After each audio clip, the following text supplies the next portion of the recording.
China tiene un reto enorme si quiere seguir disputándole la hegemonía a los Estados Unidos. A estas alturas de la película todos sabemos la relevancia que tiene China en el plano internacional. Es la segunda economía más grande del planeta, el principal socio comercial de prácticamente todos los países del mundo y un sector tecnológico que no tiene nada que envidiar al occidental. Pero los suscriptores habituales de este canal ya sabéis esto de aquí, es una economía altamente endeudada. En otros vídeos de este canal os hemos explicado cómo es que China tiene una deuda tan elevada que incluso supera a Japón. Y desde hace años el país lleva arrastrando un gran problema, y ese problema es la enorme deuda. ¿Es porque el país va a quebrar? Como veremos en este vídeo, no. El riesgo que corre China probablemente es peor que una quiebra, pero no tan cinemática. ¿Qué es lo que le puede pasar? Pues esto es lo que vamos a ver en el vídeo de hoy. Así que, no me enrollo más, poneos cómodos, que empezamos. Pero antes... Estoy aquí perdido por los Alpes. Y una de las mayores preocupaciones que tenemos a la hora de viajar es: ¿podré pagar? ¿Podré estar seguro viajando? ¿Tendré conexión a internet allá donde vaya? Pues yo viajo sin ninguna de esas preocupaciones porque viajo con Bank. Con Bank podéis desplazaros por todo el mundo sin preocuparos por nada, ya que sus tarjetas de crédito Mastercard están aceptadas globalmente para poder pagar donde quiera que estéis, sin sorpresas ni bloqueos inesperados. Además, si viajáis fuera de la zona euro, como yo, que ahora mismo estoy en Suiza, evitáis comisiones ocultas, ya que con 0FX Bank solo aplica un 0,5% sobre el tipo de cambio real. Pero ahora viene lo mejor. Yo viajo con Bank porque me da total tranquilidad, ya que con su cuenta Plan Bank Elite podréis tener acceso a muchas ventajas como el seguro de viaje internacional. Por ejemplo,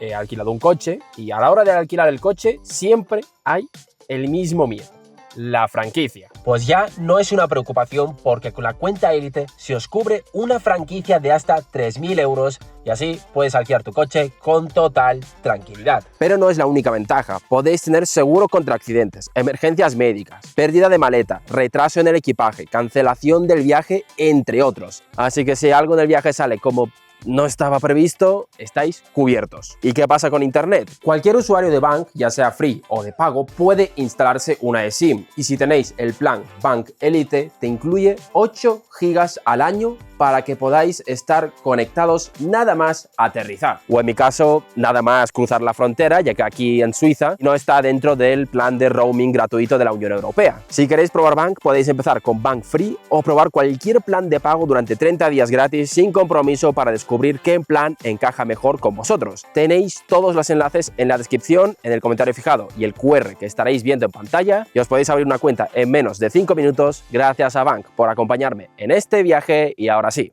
no me enrollo más, poneos cómodos, que empezamos.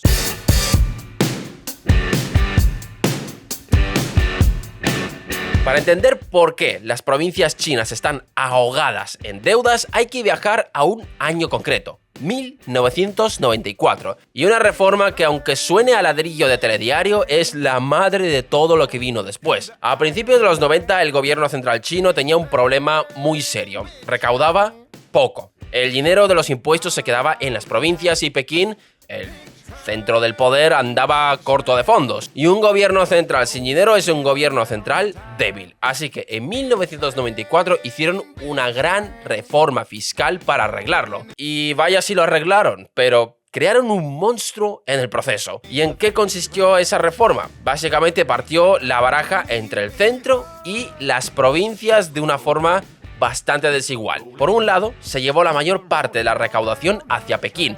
El grueso de los impuestos iría a parar a las arcas del gobierno central. Pero por otro lado, dejó casi todo el gasto en manos de las provincias. Es decir, las provincias seguían siendo las responsables de pagar las escuelas, los hospitales, las carreteras, el transporte, la infraestructura, el desarrollo de sus territorios, vamos, todo. ¿Veis dónde está el problema, no? A las provincias les dejaron las facturas, pero les quitaron la forma de pagarlas. Les dijeron: vosotros seguís encargadas de construir y mantener medio país, pero la mayor parte del dinero se va hacia Pekín. Una desproporción brutal entre los que tenían que pagar y los que podían ingresar. Pero es que el chiste no termina aquí.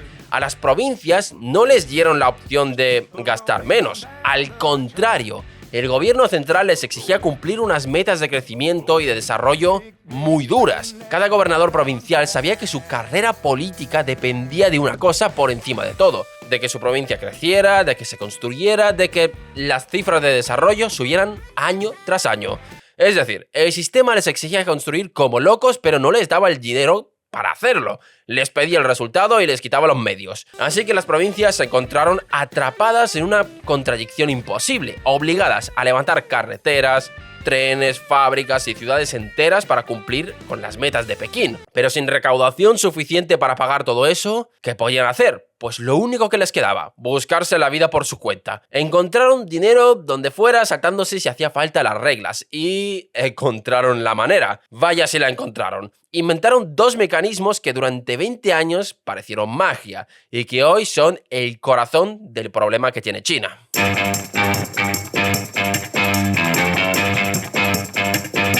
Las provincias chinas necesitaban dinero desesperadamente para construir todo lo que Pekín les exigía, y como no les llegaba por la vía de los impuestos, se inventaron dos trucos. El primero fue el truco del suelo, y aquí hay que entender una particularidad que tiene China. En China la tierra no es propiedad privada, el suelo es en última instancia del Estado. Lo que se compra y se vende no es la tierra en sí, sino el derecho a usarla durante décadas. ¿Y quién vende ese derecho? Los gobiernos locales. Y aquí está la jugada. Los gobiernos provinciales tenían en sus manos un activo que podían vender una y otra vez: el derecho a usar el suelo. Como China estaba en plena fiebre del ladrillo, con cientos de millones de personas mudándose a las ciudades, los promotores inmobiliarios pagaban fortunas por ese derecho. Las provincias vendían suelo a los promotores construían rascacielos y el dinero entraba a raudales en las arcas locales. Y esto se les fue de madre. En el pico, alrededor de la mitad de todos los ingresos de los gobiernos locales chinos venían de vender derechos sobre el suelo. La mitad. Imaginaos lo que es medio presupuesto de una región que dependa de seguir vendiendo terrenos sin parar. Por pura lógica, en algún momento eso tiene que terminarse. Pero este no fue el único truco que usaron para saltarse las restricciones del gobierno. Queda el segundo, y el que hizo que se infle una deuda de proporciones bíblicas. El segundo truco fue todavía más ingenioso y también más peligroso: las empresas pantalla. Tienen un nombre técnico, pero olvidaos de las siglas. La idea es muy sencilla. Como a las provincias las reglas les prohibían endeudarse directamente, más allá de ciertos límites, ¿qué hicieron? Crear unas empresas aparte, propiedad del gobierno local, cuya única función era pedir préstamos en su lugar. Es decir, la provincia montaba una empresa, les pasaba unos terrenos como respaldo y esa empresa iba al banco y pedía un préstamo enorme para construir una autopista o un polígono. La deuda quedaba a nombre de la empresa, no de la provincia. ¿Y qué conseguía con eso? Que la deuda no apareciera en las cuentas oficiales del gobierno local. Una deuda oculta, fuera de los libros, invisible para quien mirase el balance oficial de la provincia. ¿Y por qué los bancos prestaban tan alegremente a estas empresas pantalla, que muchas veces no generaban casi ningún ingreso? Pues aquí está la clave del invento: por una garantía que nunca se firmó. Todo el mundo, los bancos, los inversores, todos daban por hecho que detrás de esas empresas estaba el Estado, que si una de ellas no podía pagar, el gobierno acabaría respondiendo. Esa garantía jamás se puso por escrito en ningún sitio, pero todos actuaban como si existiera. Y como todos creían que el Estado respondería, prestaban barato y sin hacer demasiadas preguntas. Juntad las dos piezas y tenéis una máquina de hacer dinero aparentemente perfecta. La provincia vende suelo y con ese dinero respalda a sus empresas pantalla. Las empresas pantalla piden préstamos gigantescos usando ese suelo como aval. Con esos préstamos construyen infraestructura. La infraestructura atrae más gente y más empresas, lo que hace subir el precio del suelo. Y un suelo cada vez más caro permite vender más derechos y pedir más préstamos todavía. Una rueda que giraba cada vez más rápido y que parecía no tener fin. Pero todas las ruedas que dependen de que algo suba para siempre tienen el mismo destino. Y en 2021 la rueda se paró en seco. El sector inmobiliario chino, que llevaba décadas inflándose, empezó a caer. Los precios del suelo dejaron de subir, y luego cayeron. De repente, las provincias se quedaron sin su principal fuente de ingresos, la venta de suelo, justo cuando más deuda acumulada tenían que devolver. El ingreso por venta de suelo se desplomó alrededor de 1/3 en apenas 2 años. La máquina perfecta se había convertido en una trampa. Las provincias se quedaron con las deudas, pero sin el dinero que las hacía sostenibles. Y aquí es donde en cualquier país normal vendría el colapso, la quiebra en cadena, las provincias arrastrando a los bancos arrastrando al país entero. Es lo que pasó en Europa con la crisis del euro, lo que pasó en tantas crisis de deuda, pero en China no pasó. ¿Por qué? Pues esto es la parte más fascinante de este vídeo.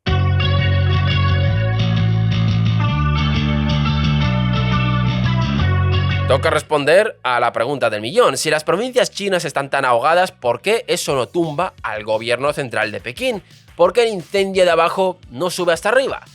Porque hay un cortafuegos, el muro que separa a las dos Chinas. Y ya que hablamos del sector del ladrillo, ese muro está hecho de 3 ladrillos en concreto. Primer ladrillo, el Estado se debe dinero a sí mismo. Pensad en qué pasa cuando una de esas empresas pantalla no puede pagar su préstamo. ¿Quién es el banco al que le debe el dinero?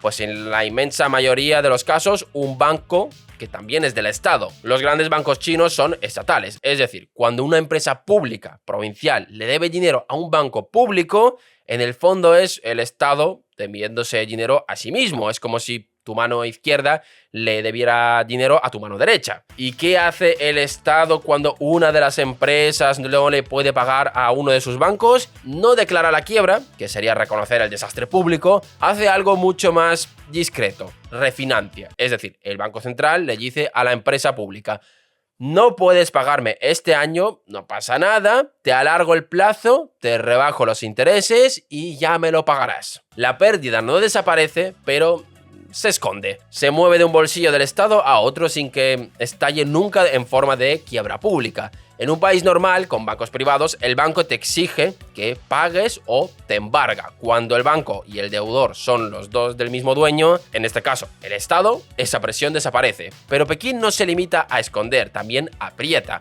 En los últimos años, el gobierno central ha hecho algo bastante importante. Ha cogido a las provincias más endeudadas y directamente les ha prohibido seguir construyendo. Les ha ordenado parar la obra nueva, congelar los proyectos a medio hacer, no lanzar más hasta que reduzcan su deuda. Es decir, el centro trata el problema provincial como quien aísla a un enfermo contagioso. No he podido escoger a mejor país para hacer esa metáfora. Solo le deja seguir construyendo lo esencial, hospitales o escuelas. No es un rescate, ojo. Pekín no les paga la deuda, les quita, la para que dejen de cavar más hondo. Pero esto por sí solo no ayudaría a calmar esta situación. Y es que sin la ayuda de los otros 2 ladrillos, esto no serviría de absolutamente nada. El segundo ladrillo es que Pekín controla la imprenta. El gobierno central tiene su propio banco central, el Banco Popular de China, y eso le da un superpoder. Puede decidir en buena medida a qué precio se endeuda, es decir, mientras un país como Grecia o Argentina dependen de que los inversores de fuera quieran prestarle y decidan a qué interés, Pekín controla el sistema. Sus propios bancos estatales compran la deuda del Estado al precio que el Estado quiere. No está a merced del mercado internacional, pone él las reglas del juego. Y el tercer ladrillo, y el más importante, China se debe dinero a sí misma en su propia moneda. Y además es la acreedora del mundo. La deuda del gobierno central está casi toda en yuanes, su moneda, y en manos chinas. Esto es clave, lo vimos también con Japón. Es decir, un país nunca se va a quedar sin su propia moneda porque la fabrica él. El descalabro de verdad llega cuando debes en una moneda que no controlas, como les pasa a los países que se endeudan en dólares. China no tiene ese problema en su deuda central. Y por si fuera poco, China es el mayor acreedor neto del planeta. Tiene más de 3 billones de dólares en reservas y posee, a través de sus inversiones por todo el mundo, muchísimo más de lo que debe en el exterior. Que ojo, esto tiene un límite, le pasa algo parecido que a Japón, y es que si inyecta dinero de forma masiva, ya sabemos lo que pasa.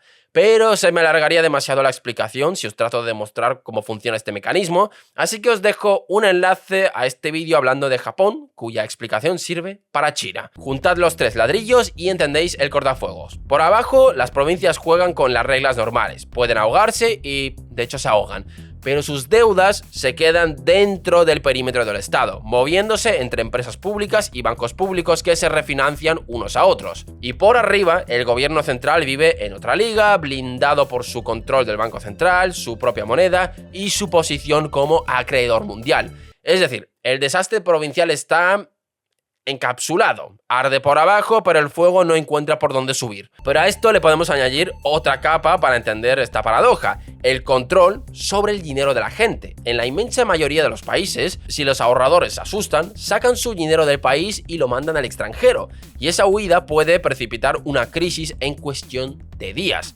En China, eso es muy difícil que ocurra. El Estado controla con mano de hierro la entrada y la salida de capitales. Un ciudadano chino no puede, sin más, sacar grandes cantidades de dinero del país y mandarlos fuera. ¿Qué consigue con eso? Que los más de 40 billones de euros que los chinos tienen ahorrados estén en la práctica atrapados dentro del sistema. Ese ahorro gigantesco no puede huir, así que termina, quiera o no, financiando la deuda del Estado a través de los bancos. El cortafuegos no solo encapsula el incendio, además ata a los que podían salir corriendo. Es un sistema brillante, pero tiene una grieta. Y la grieta no está en cuánta deuda hay, sino qué se construyó con ella. Porque toda esta máquina solo tiene sentido si lo que se construyó sirve para algo. Y ahí está el problema de fondo.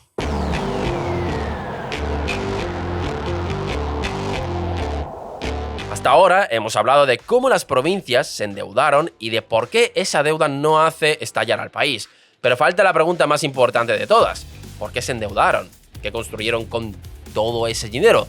Porque ahí está la grieta de verdad. Durante años, una enorme parte de esa deuda sirvió para construir cosas que no generan suficiente dinero como para pagarse a sí mismas. Os lo explico en cristiano. Cuando pides un préstamo para construir algo, ese algo debería generar ingresos suficientes para devolver el préstamo. Si construyes una autopista de peaje por la que pasan 3 millones de coches, los peajes acaban pagando la deuda. Tiene sentido. Pero ¿qué pasa si construyes una autopista de peaje en una provincia llena de montañas, despoblada, por la que apenas pasan coches? Que has gastado una fortuna prestada en una carretera que casi no genera ingresos. Y esa deuda no se va a pagar sola. Y eso es en buena medida lo que pasó en China, porque recordad el problema del principio. Los gobernadores provinciales tenían que cumplir metas de crecimiento para que sus carreras vayan bien. ¿Y cuál es la forma más rápida de hacer que las cifras se disparen? Construir. Da igual si hace falta o no. Construir genera empleo, mueve la economía y hace subir el dato del crecimiento ese año. El sistema premiaba construir, no construir cosas útiles. Premiaba el cemento, no la rentabilidad. El resultado fueron las famosas ciudades fantasma. Barrios enteros, urbanizaciones completas, a veces ciudades para cientos de miles de personas construidas y prácticamente vacías. Trenes y autopistas en regiones donde no había tráfico suficiente, polígonos industriales sin industrias, aeropuertos sin aviones, infraestructura levantada para cumplir una meta de crecimiento, no para responder a una necesidad real. El caso de la provincia de Guizhou, en el interior montañoso del país, es la definición perfecta. Es una de las regiones más pobres y menos pobladas de China, con un terreno endiablado donde construir cualquier cosa cuesta el doble. Pues bien, Guizhou se lanzó a levantar autopistas, puentes y desarrollos urbanos a un ritmo frenético para cumplir las metas de desarrollo. Llegó a acumular una deuda que, sumando la oficial y la de las empresas pantalla, superaba el 150% de toda la economía de la provincia. Es decir, debía más de 1,5 veces lo que producía en un año. ¿Y por dónde circulan esos espectaculares puentes y autopistas que se construyeron? Por valles semivacíos, con un tráfico que no da ni de lejos para pagar lo que costaron. Guizhou construyó algunas de las obras de ingeniería más impresionantes del mundo y a la vez se convirtió en uno de los símbolos de la deuda que no se paga sola. ¿Y por qué esto no se notó durante años? Volved al truco del suelo. Mientras el precio del terreno subía sin parar, la subida del suelo tapaba el agujero. Daba igual que la autopista no fuera rentable, porque el suelo de alrededor se revalorizaba y con eso se cubrían los números. Es decir, el ladrillo al alza era un poco la alfombra que escondía toda la basura de las inversiones que nos rendían. Pero cuando el sector inmobiliario petó en 2021 y el suelo dejó de subir, esa alfombra ya desapareció y quedó a la vista toda esa infraestructura que nunca se iba a pagar. Así que el problema chino, en el fondo, no es solo que haya mucha deuda, es que buena parte de esa deuda se gastó en cosas que no producen lo suficiente. Y eso nos lleva a la conclusión, a entender de qué depende, de verdad, de que todo este equilibrio se sostenga o se venga abajo. China y Japón se parecen más de lo que os imagináis, solo que el tema de la deuda de Japón es mucho más mediático que el del gigante asiático, y por tanto la respuesta a la pregunta de si su economía va a colapsar es exactamente la misma. Todo este malabarismo de deuda funciona mientras se cumpla una condición casi mágica, que la economía crezca más rápido de lo que cuesta su deuda. Pensadlo con vuestra propia hipoteca. Si tú debes mucho dinero, pero tu sueldo sube cada año más rápido de lo que van subiendo los intereses, esa deuda se va encogiendo sola en relación a lo que ganas. Cada año lo anotas más pequeña, aunque no devuelvas ni un euro. La economía se la va comiendo. Eso es exactamente lo que pasó a China durante 30 años. Creció tan rápido, a tasas de un 8 o un 10%, que su economía se comía la deuda más rápido de lo que engordaba. Por eso pudo endeudarse tanto sin caerse de la cuerda. ¿Y cuál es el problema? Que China crece cada vez más despacio. Su población envejece a toda velocidad y empieza a menguar. El motor del ladrillo que tiró del país durante décadas se ha agripado. Y como acabamos de ver, buena parte de la infraestructura que construyó ya no genera el retorno que generaba. El riesgo real de China no es un crack espectacular estilo Lehman Brothers o la quiebra griega, con bancos cerrando de un día para otro. El cortafuegos impide ese escenario. El riesgo real es mucho más lento y más silencioso. Es quedarse, como les ha pasado a otros, atrapado en un estancamiento de muchos años. Una economía que ya no se cae, pero que tampoco avanza, arrastrando una mochila de deudas que no estallan, pero que pesan y que consumen energía y recursos que podrían ir a otra parte. Exactamente lo que le pasó a Japón.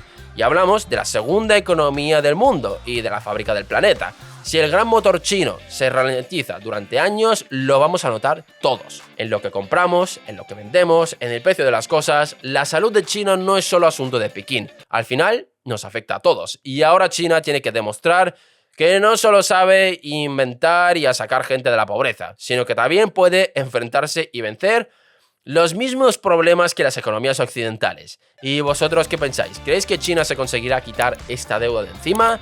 Dejadnos vuestra respuesta en los comentarios. Gracias por vernos un día más y nos vemos en el próximo vídeo.